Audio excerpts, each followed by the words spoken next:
Welcome to another episode of Jamming with Jason. Hey, today we're bringing to you another exciting guest, and we're going to be talking about a topic that you may or may not have heard about. And so, I always like to introduce you to things and kind of bring into your awareness some things that might be helpful for you in your life. And today's session is exactly about that when I'm talking with Bill Klaproth. And so whatever you do, the fact that you're listening to this podcast means there's something in here for you today. And in fact, it's another way of being healthier and living a much better life that you may not even be aware about. So with that, let's go ahead and roll that episode. You are Jamming with Jason Mefford, where you hear inspiring interviews with some amazing people. Some are famous, some may seem ordinary, and they are all doing extraordinary things to positively change the world. Sometimes it's just you and me having an intimate and authentic conversation about how you can change the world around you and rewrite the story of your life by being more authentic, accepting and loving yourself more, and spreading love to others. Since really, all you need is love. And what the world needs now is love, sweet love. We discuss all aspects of self-improvement, growth, and so much more. Great content, insightful advice that's practical and helpful to anyone that listens.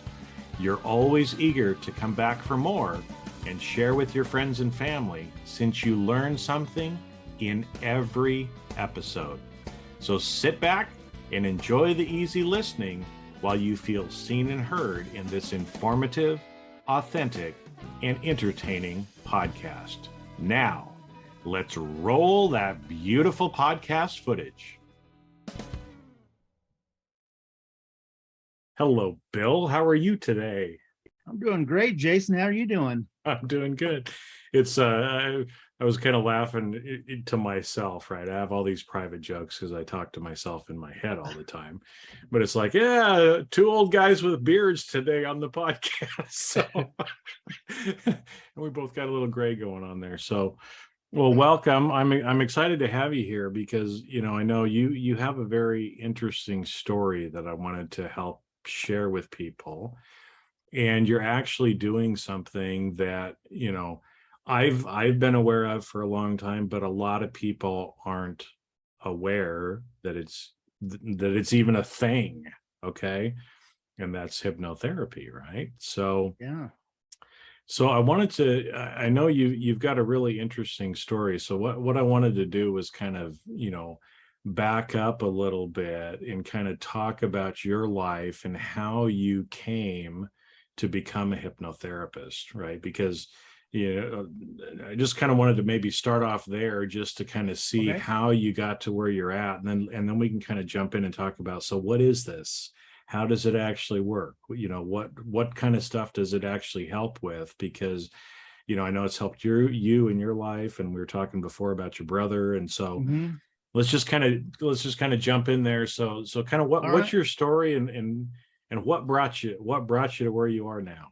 All right. Well, Jason, I grew up in Texas, and growing up in Texas, obviously I went out and we hunted, we fished, did all those kinds of things. I grew up, I got a job and I had jobs that had me traveling all over the place. I even got to travel to other countries with my job. It was a really good job. I was doing telecommunications on remote locations. So I'd get sent out to these places and we'd be out in the middle of nowhere, miles to a town or to a phone or anything. We'd put in communications on these locations. And I loved the job. And I got into an accident at work, and I heard those words that nobody wants to hear. You have to change careers. And you're like, no, I'm in a career that I love. I love yes. It's like, man, what better job can I have? I get to travel all over the place. I meet good buddy. It's great. And they told me that it was pretty devastating, obviously. And And I was pretty bummed, and I had to go get surgery. I was in rehabilitation, and not long after I was in rehabilitation, I'm thinking, what am I going to do for a living? And about that time, my brother got cancer, and the doctor gave him like 4 months to live. And who wants to hear they only have 4 months left to live? And it was pretty devastating to my brother, and he was depressed. So the doctor tells him, why don't you go see a hypnotherapist? And so my brother went, and I watched the changes in my brother, how it affected him, how he went from being, like had no hope or anything in his life to all of a sudden he's like, hey, maybe I can beat this. And he went through all of his treatments and everything. And he went and searched out on a school so he could learn to be a hypnotherapist. And the whole time I'm going through my rehabilitation, I'm watching all this and I'm seeing how it's affecting him. And I thought, you know what? It's made a big difference in my brother's life. Maybe I should look at that. So I went in and started classes on learning how to be a hypnotherapist. So went through the classes, and hypnotherapy, it allows you to look at yourself and you can see things, and you start to think, hey, wait a minute. Now I understand why my marriage failed. Now I understand why I had these issues. One of the things that we learned is called theory of mind. And it's a pretty simple thing. And you're born with the empty blank mind, except for one little portion where you have the primitive mind, which is fight, flight, or freeze. And you're born with two things. You're afraid of loud noises and you're afraid of falling. But you have this beautiful empty mind, and you start putting stuff into your mind. And as an example, let's say as a kid growing up, your mom rewards you with chocolate cake every time you have a good grade. And your mom rewards you with chocolate cake every time you fall down, you skin your knee and you cry to make you feel better. We're all familiar with this. And as we grow, this becomes a known in our mind, and our mind seals it in there. This is one of those things that kind of builds up, that slowly over time, it becomes a known in our mind. So as an adult, you're like, oh, dang, I need to lose weight. And you're working hard, you're struggling at losing this weight, and you go out to eat, and they wheel that cart by with all the desserts on there, and you see that big chocolate cake, you're like going, oh man, I had a bad day at work today. And your subconscious mind, which controls 90 to 95% of your brain, kicks in and says, we don't care what you're wanting. This is what we're going to do. So you end up eating that cake. You go home, you're all flustered because, oh, I've been trying to, I'm a failure because I ate that cake. No, you're not a failure. It's hard to overcome that 95% of your brain that says, nope, this is what you're going to do, because this is what we learned, and this is a known to us. Good or bad for us, our mind wants to stay to what it knows. Yeah, well, it's interesting, like that with the chocolate cake, because like you said, it's we come to this world and then we get programmed, right? So it's all those little things like you shared there about, hey, if you get a good grade, mom gives you chocolate cake. If you skin your knee, mom gives you chocolate cake, right? Yeah. And so what we learn over many years is chocolate cake makes things better. Yeah. Right. If I want to celebrate something, I eat chocolate cake. If I'm not feeling good, I eat chocolate cake. right? And then what ends up happening to most of us is we get to midlife and we're like, what the fuck, I'm overweight. And all the chocolate cake we've eaten all of our life. And it's really no surprise, right? And even too, like you said, you know, when we consciously try to do things like lose weight, we still find ourselves eating that chocolate cake, even though consciously we're telling ourselves, no, I got to lose the 10 pounds, right? Exactly. And I mean, it's that way with chocolate cake. It's that way with lots of different things, you know, in our life. That's just one particular example, right? But I know, like you mentioned before, of being able to see some things differently, right? Mm-hmm. Like, hey, now I know why I got a divorce, right? I'm divorced, you know, remarried, so, you know, same kind of thing. I mean, but there's even to that point, right? And again, if you're comfortable kind of sharing, because I know a lot of times people, you know, go through different relationships and they can't figure out why they can't keep a relationship together. And a lot of times it's the equivalent of that chocolate cake has been put in, and they're kind of sabotaging themselves in their relationships as well. Yeah, with relationships, there's two basic types of traits, if you want to call it that, where one person is going to be more worried about security, like having the income to pay all the bills, making sure the groceries are there, all of that. The other type of person is the one that's going to want to hang out with their buddies, you know, go out to eat, go out to the bar, go do all those fun things. And that person is usually the one that's more you could call more outgoing. They're the one that's going to always dress nicer, look nicer, worry about their hair, their fingernail, all those things. And so each person has what they consider the most important thing in life, and they tend to attract each other. And that causes problems because the person that's more worried about work, which that would be me, I'm like, hey, I'm working, I'm going out doing this stuff. That is me showing you I love you. The other person's like, no, you're not here for me. That's not showing me you love me at all, which makes them go crazier because I think I'm doing what I need to do and they think they're doing what they need to do.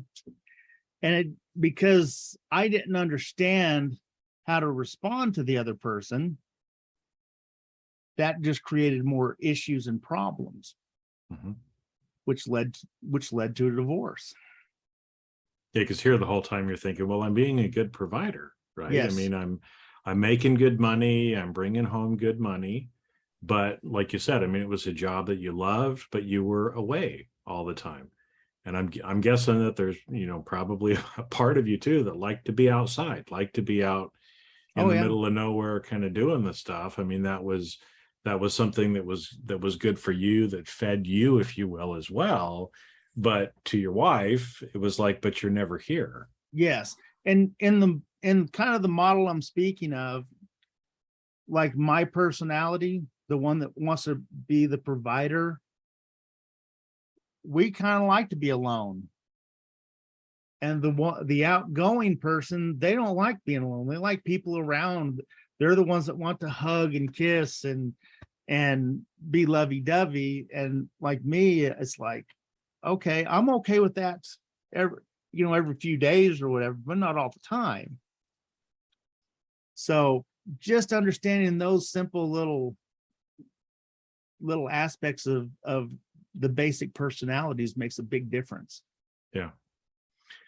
Well, and so let's go back, because I wanted to you know, talk just a bit about your brother's story again, and then kind of jump in, because, you know, cancer is one of those things that I think pretty much everybody in this world has been touched by cancer some way, right? Either they've gotten it, somebody that they know, that they love, and their family has gotten it, may have died from it. I mean, my mother died of breast cancer. after, going through 3 rounds of treatment over 5 or 6 years. And so, it's something that a lot of people are afraid of as Mhm. well, because I mean, it's scary, right? I mean, Yeah. watching somebody die of cancer is not a fun thing to watch. And so, here again, your brother was kind of given that prognosis of, look, you've only got 4 months left to live. We're going to go through and try to do these things to see if we can give you a couple of extra months, I'm guessing is what they're saying, because typically when you're given that short of a time, it's pretty significant in what's going Right. on. So, it's easy to understand why, when, it seems like when people get given that prognosis, they kind of go one of two ways. One is they're totally bubbly and optimistic, and I'm going to fight this and fuck Mhm. you, cancer, kind of a thing, right? And then there's the other group, which is, oh my gosh, I'm going to die in 4 months. You end up going into sadness and sometimes depression, Mhm. and then end up failing away, right? And so it sounds like your brother was kind of going through some of those things, but the doctor said, Yes. hey, why don't you go to hypnotherapy? So what happened? What happened in that story too? Because we kind of left people hanging a little bit. What happened to your brother, right? I mean, he was given 4 months to live. He goes and does this thing called hypnotherapy. Well, what really happened? Well, what happened was hypnotherapy allowed him to change his mindset, and our minds have a direct correlation with our bodies. And by him changing his mindset, he's still around and kicking. He's I don't know that you can say he's completely free or clear of it. He may never be, but we're 5 years down the road and he's still running around living his life. So just being able to change your mindset, like you were saying, the people that accept what the doctor says, they've allowed whatever the problem is to win, and they've given up, and they're not going, and they're going to be the ones that die in the 4 months that the doctor gave him. And that's where my brother was headed until he started doing the hypnotherapy, and his whole attitude changed after that. He started laughing again. He started having the jokes again. He started being the person he was, which allowed him to kind of persevere and work his way through it. It was just kind of ironic because I know I've talked with somebody who's actually a laughter therapist, and just the power of healing that even laughter can bring. And so, yeah, helping him kind of get back to who he was, of joking and kind of carrying on, probably, helped as well with him. So for people that, because I'm familiar with it. I mean, I've done hypnotherapy sessions. I use self-hypnosis a lot myself. But for a lot of people, they're kind of like, well, what is that? Or maybe they've only seen it, like at the county fair, Right. something like that, where a lot of times there'll be the stage hypnosis, shows that make people get up and quack like a chicken and do all that kind of stuff. And so to a lot of people, if that's really been their only introduction to it, they're kind of Right. put off by it. Right. Well, And I think, I know, as we were talking before, you were kind of put off at it, to begin with too, a little bit. So maybe talk about that and then kind of explain what is it actually? What does it actually do? What does it look like? How does that kind of work? well, coming from the viewpoint that I had, okay, I grew up in the South. The South is the Bible Belt. I attended church. I was a Christian, and it was like hypnosis is of the devil. I've heard Okay. people say that before, right? Where it's like they think it's some voodoo witchcraft kind of thing, right? Right. Yeah. It's like, oh no, you can't, that's of the devil. And well, God created our bodies to work in unison with each other. We have an electrical system in our body. If anything in our body gets out of whack, it creates health issues for us. It creates mental issues for us. So once I learned what it really is, which hypnosis, you're not giving up control. You're not, if I put you into hypnosis, Jason, I could not have you write a check out to me that had everything in your bank account.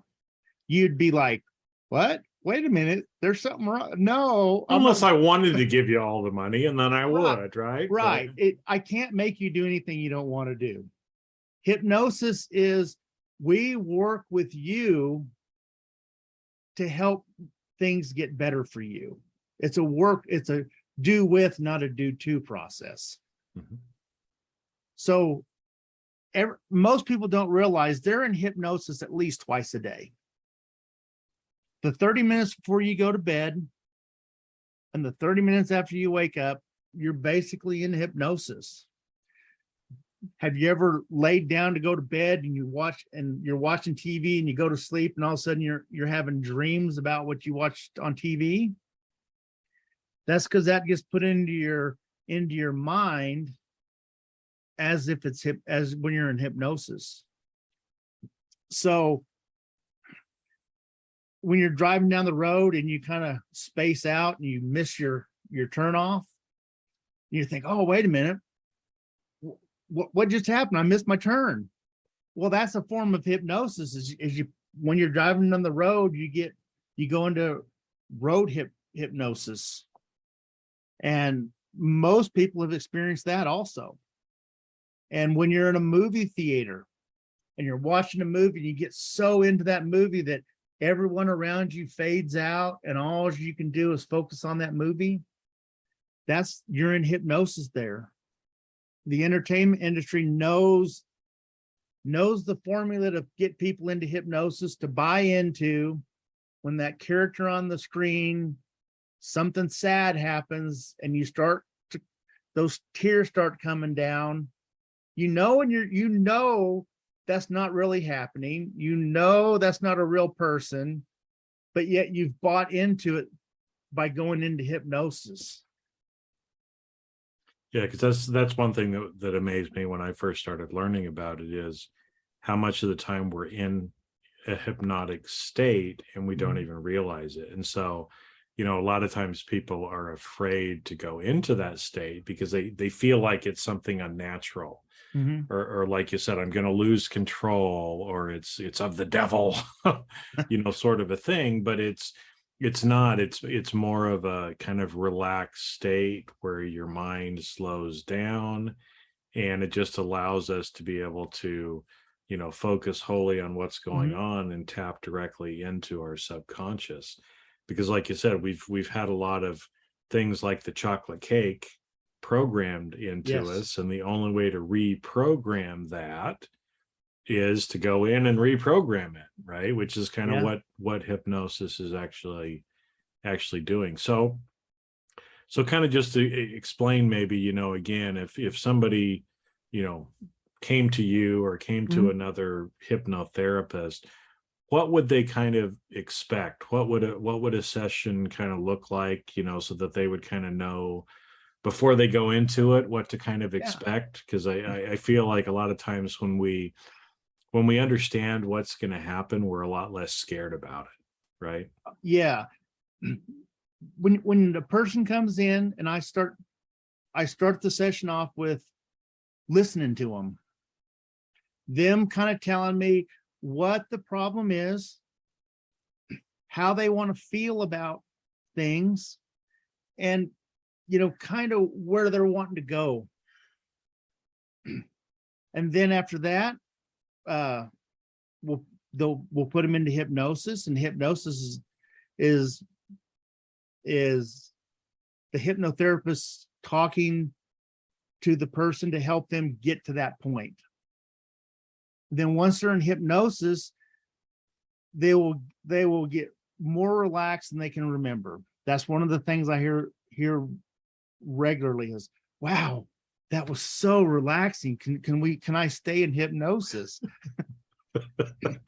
You could, but you shouldn't operate your car afterwards. Yeah.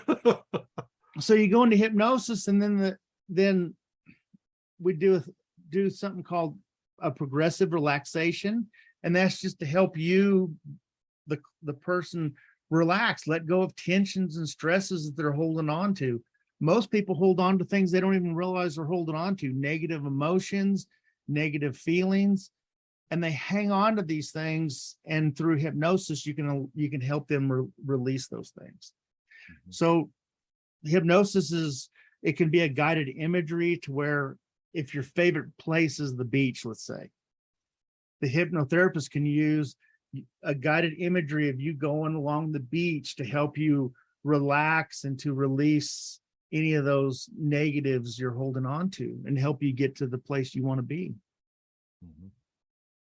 Yeah, and I mean, to me, like I said, I've used it a lot, and a lot of the benefits of you're talking about there too. There's actually a term called Hypno Junkies that you probably Mm-hmm. heard. I don't, where it's like people get into it and they love it and they're like, man, I want to do this every day, right? So we're like doing self audios every day or doing other stuff because when you get into that very relaxed state, most of the time we're on all the time. Yes. Right?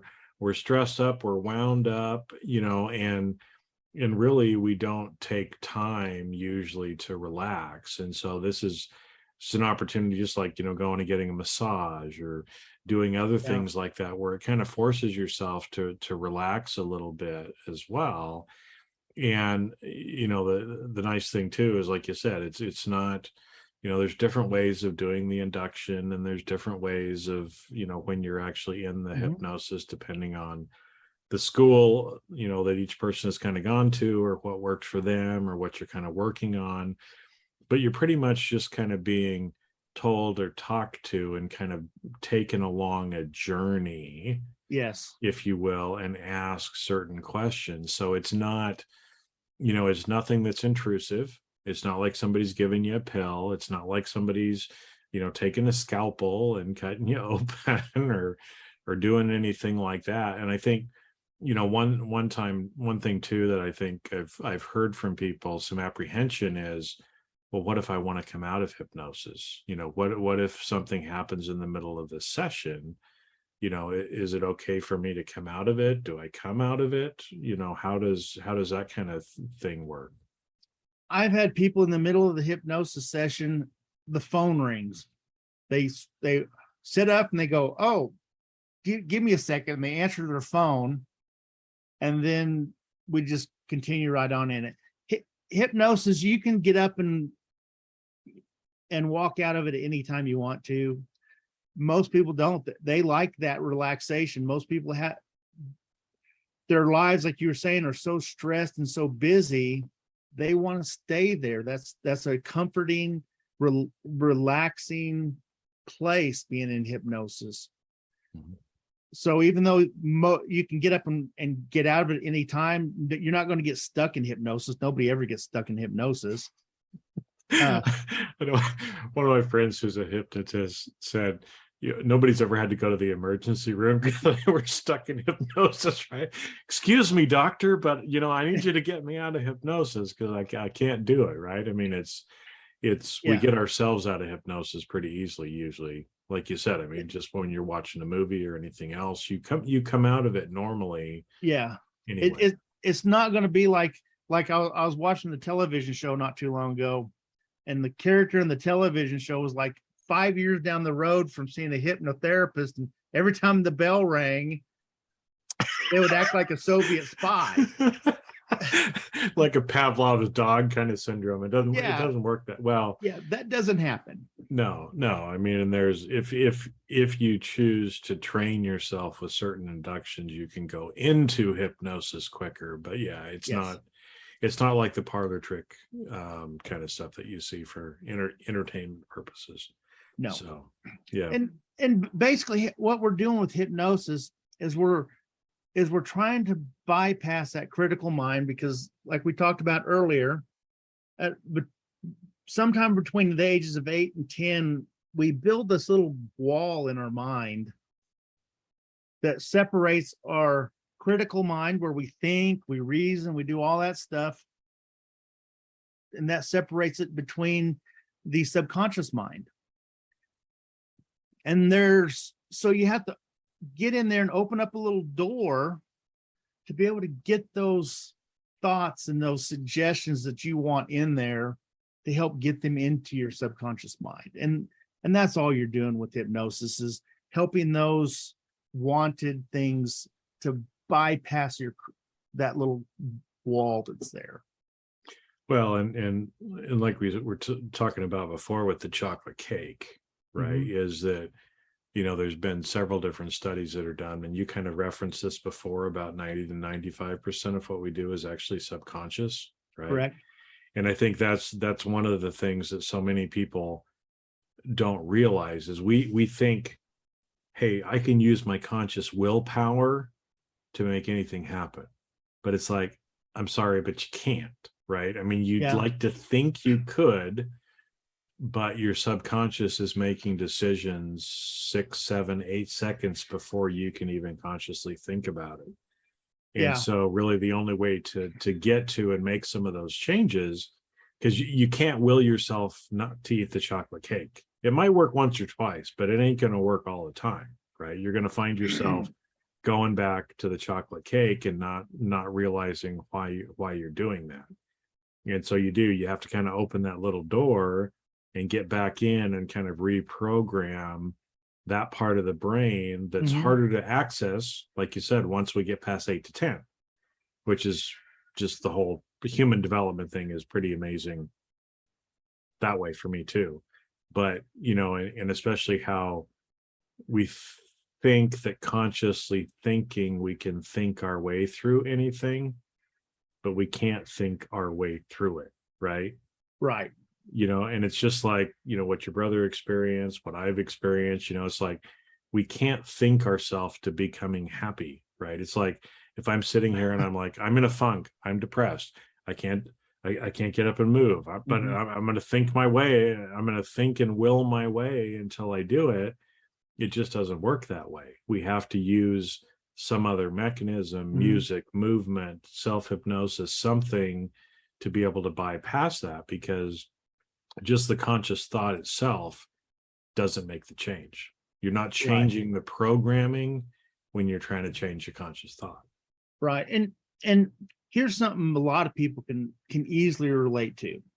When I was a little kid, I was walking down the street and I saw a Saint Bernard in this backyard, and I thought, oh, a Saint Bernard. So I rush over there to pet the Saint Bernard, and the Saint Bernard bites me. So now that one little event that occurred, now every time I see a dog, my first thing is, whoa, the dog might bite me. But now let's say you grew up with a house full of pets, and you and I are both walking down the street. You had pets, you loved them, they were great. We're walking down the street. My first reaction, because this was a one-time instant moment, there's a dog. I'm like, oh, back up, and you want to run over there and start petting and saying, oh, what a good dog. Yep. The programming can be instantaneous, or it can take a long period of time to create those messages in our minds. And like we said earlier, our mind, those become knowns. And when we have those knowns in our minds, that's where our mind wants to go to. So when we're trying to say, okay, we need to change how we eat, our mind's going, wait a minute, we don't know this one. We know eat chocolate cake. So that's what it just automatically goes to. Well, I think it's interesting too, that example with the dog, it shows how quickly sometimes things can get programmed. But I think on the flip side too, it also, proves how quickly things can be reprogrammed as well, right? That a lot of times, what maybe took you 30, 40, 50 years of conditioning to, be afraid of dogs or eating a chocolate cake, sometimes in one session can be reprogrammed. Now, sometimes it takes more, right? And I'm sure it probably makes a difference as to what you're working on typically on as well, how long it kind of takes to kind of get through some of the stuff. There was a study done a few years ago, and they looked at 600 sessions of normal therapy with And they had about a 37% success rate after 600 sessions of traditional therapy. And then when they looked at 6 sessions of hypnotherapy, you have a 93% success rate. So hypnotherapy goes in there and allows you to get in there and get that programming changed fairly rapidly. We've been working with IBS patients. Mm-hmm. IBS is one of those things the doctors don't really know what's wrong with it. With the patient or the client, they're like, we don't know why you're having all these problems. We think it might be stress or it might be anxiety. But we go in there and we work with people, and we are having about a 95% success rate with people that have severe IBS symptoms, helping them overcome those symptoms and get the brain and the stomach working together again. Yeah, and so just in case people don't know, IBS, right? Irritable bowel syndrome, Yes. right? Which I don't know, it affects a lot of people, right? To where you just don't know what it is, but food just kind of goes right through you. Yeah. And so, it does have a big impact on a lot of people's lives. And like you said, just after a few sessions of actually going through what sometimes the doctors can't fix or can't place their thumb on as to why it's happening, you're having about 95% of the people actually. Yes, between 1 and 6 sessions, 95% of the people that we work with are no longer having major issues with it. We don't consider it a success if we do not reduce their symptoms by at least 50% or more.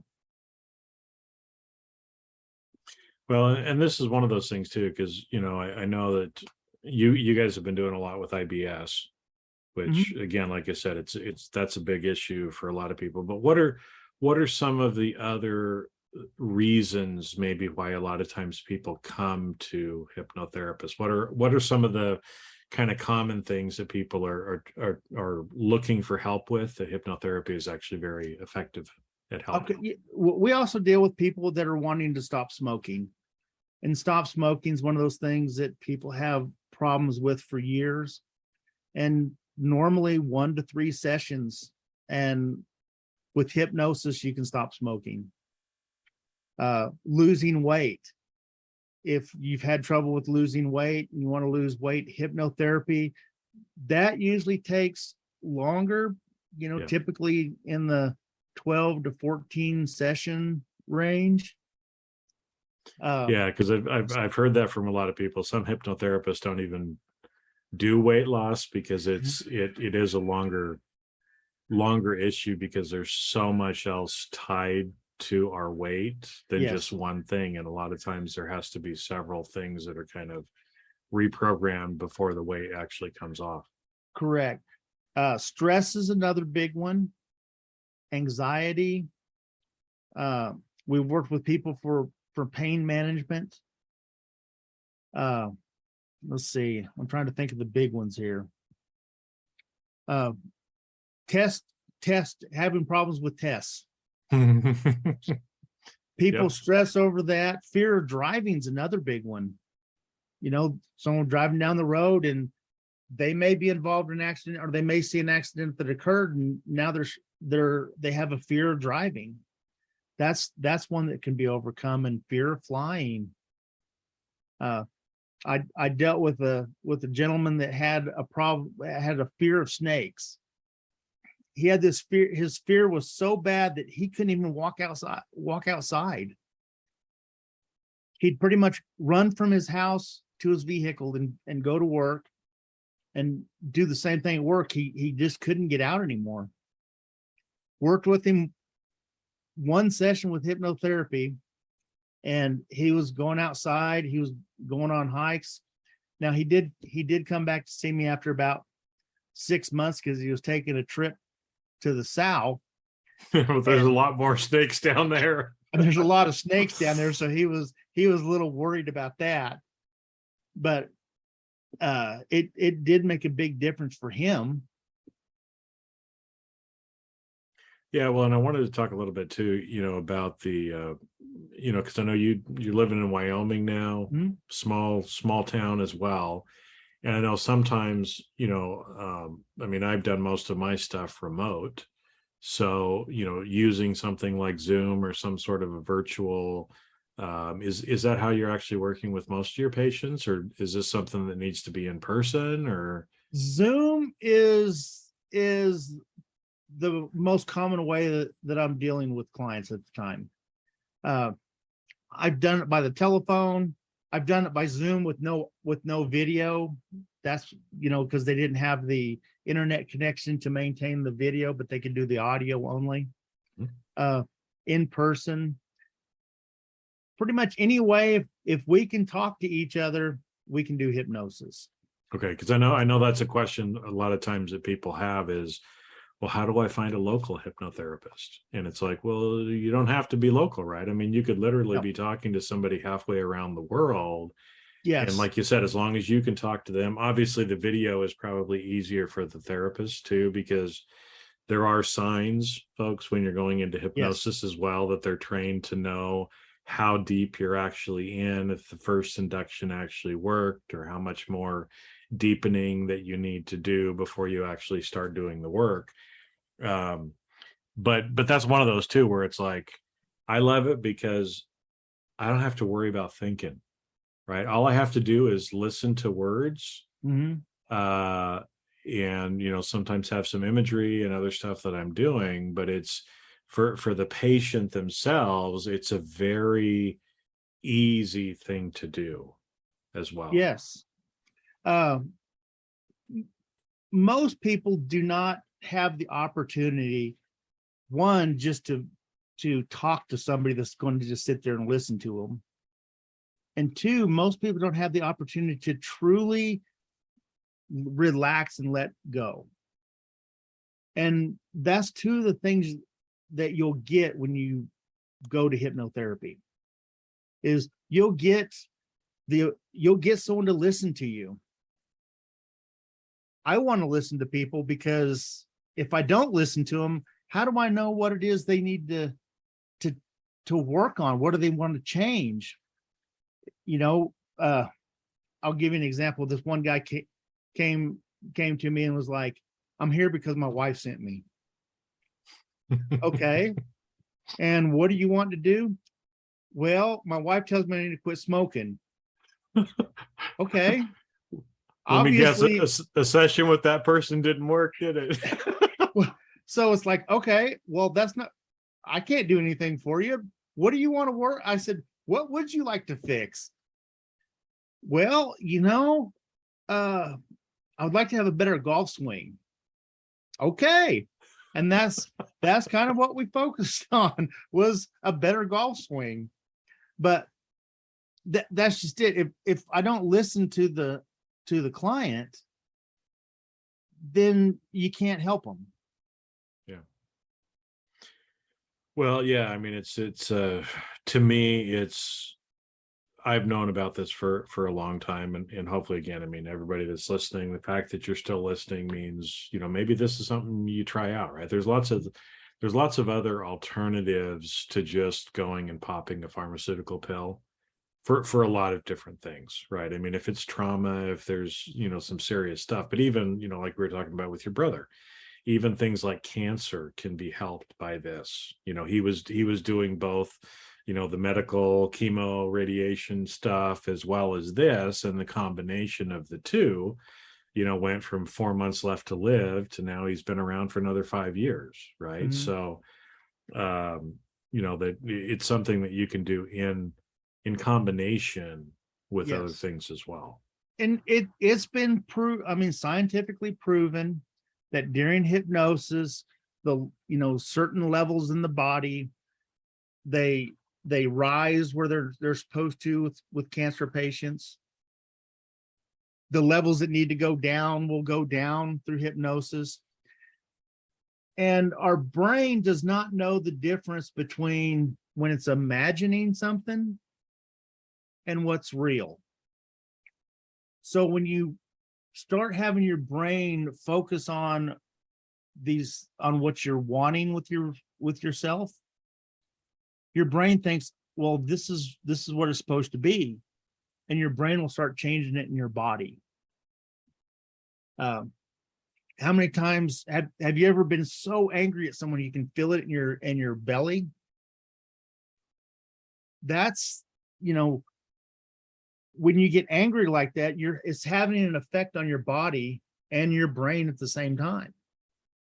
So that's how, by removing certain feelings or emotions or having your brain see things a different way, will fix that and eliminate that. So you're angry, you're holding on to that anger, which who wants to feel bad? But you're holding on to that anger, it creates problems in your body. And so as a hypnotherapist, we help you release that anger. That anger goes away. Now, all of a sudden, you don't have a problem in your stomach anymore. And your brain starts saying, oh, wait, okay, I don't have stomach problems anymore. And I don't feel depressed anymore. And I don't feel this anymore. And so now your body starts to work better. You're going to be happier. You're just going to you're going to have a better quality of life. Mm-hmm.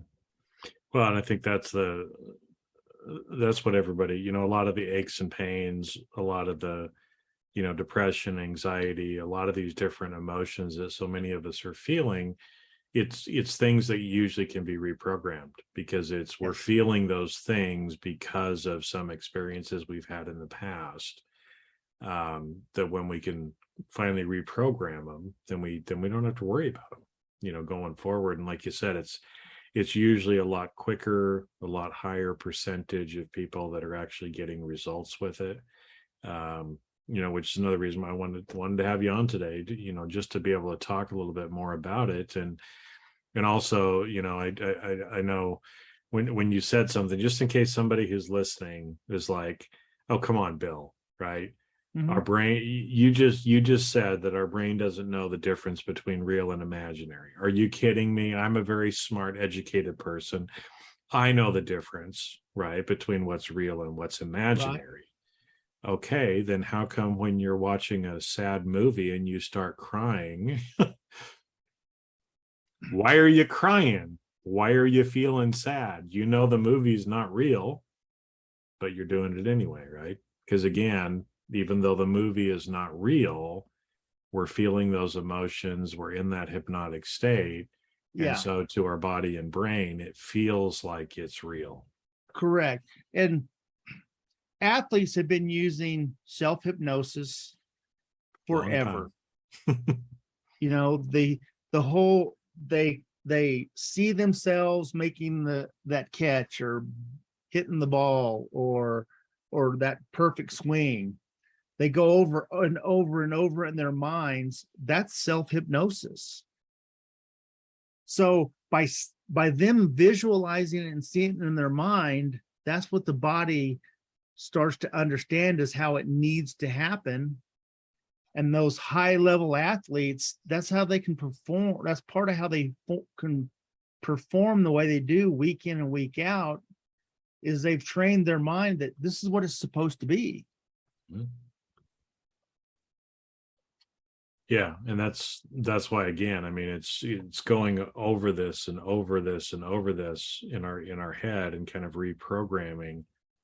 These things really do make a huge difference. And like you said, athletes have been using this for a long time. Now it's just coming to more of the awareness of regular people, right? Yeah. Because we can do the same things. We can change how we're performing in our life.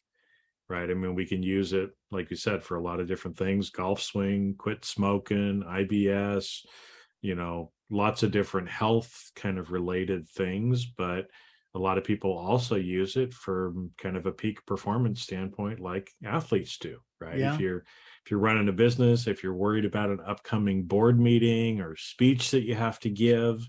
Yeah. The same thing can be used to help you perform at a high level, just like those professional athletes do as well.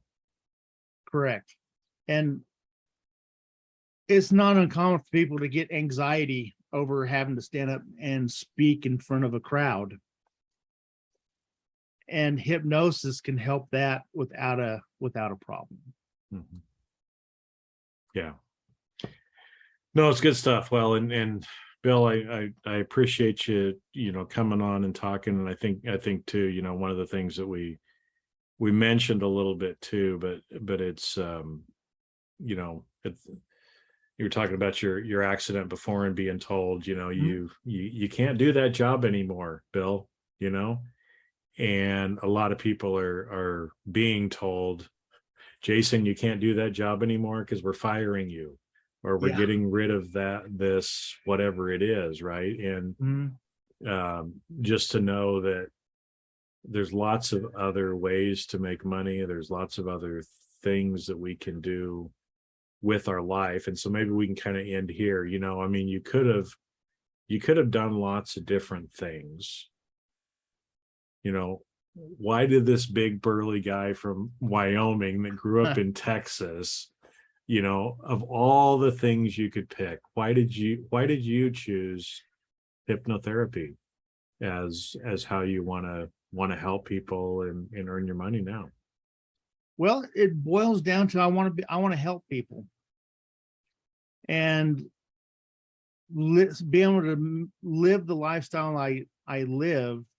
What better way can I reach and help people with things that they can't get help with any other way, and I can reach people all over the world. Yeah. Well, and it's beautiful that we have the technology that we have now, so we can do that. Even just like now that we can be recording this, and now that through technology, people literally all over the world will be listening to this.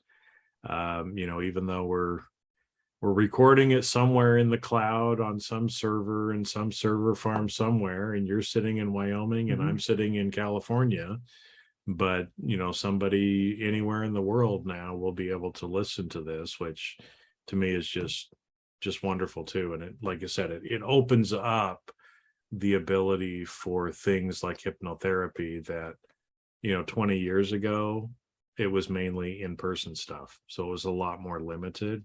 And who could have access to it, where now it's not. It is wonderful to be able to meet people from all over the world. That was one of the things I enjoyed with my previous job, was being able to travel and meet people from all walks of life, from all around the world, and I still get to maintain and get to do that with this job. Yeah, it's fabulous. All right, so any final thoughts that you'd like to impart to everybody before we wrap up for the day? Go see a hypnotherapist. A hypnotherapist can help you live the quality of life that you're wanting and that you deserve. Yeah, and it's try it once or twice. If you don't like it, don't do it again. But chances are, you're going to try it once or twice, and you're going to see that it actually does help you, because I know it's helped me. It's helped you. It helped your brother, all the people that you're dealing with. I've got a lot of friends who are hypnotherapists as well. Just find somebody. I mean, obviously, if you want to reach out to Bill, we'll put the link in the bottom, but Klaproth hypnotherapy.com. Right. So we'll make sure and put that down there so you could reach out to him, but reach out to anybody. It really doesn't matter. The main thing is that you get help if that's what you'd like. Right.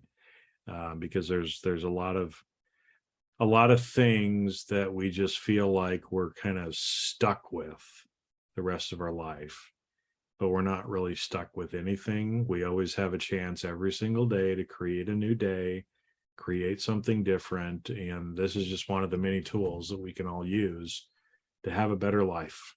And so Bill, thanks for coming on today, man. Thank you. I appreciated getting to know you better and hearing your story and how you're helping people as well. Thank you, Jason. Thank you. And that's a wrap. Thanks for listening. The fact that you listened to this entire episode means you got value, and others will too. Do me a favor and leave a 5-star review with comments, and then share with others. You can also check out all of my videos on my YouTube channel and my website, jasonmefford.com. This podcast is primarily for education and commentary and does not represent professional advice. Views and opinions expressed on this show are that of the individuals and not of their respective organizations.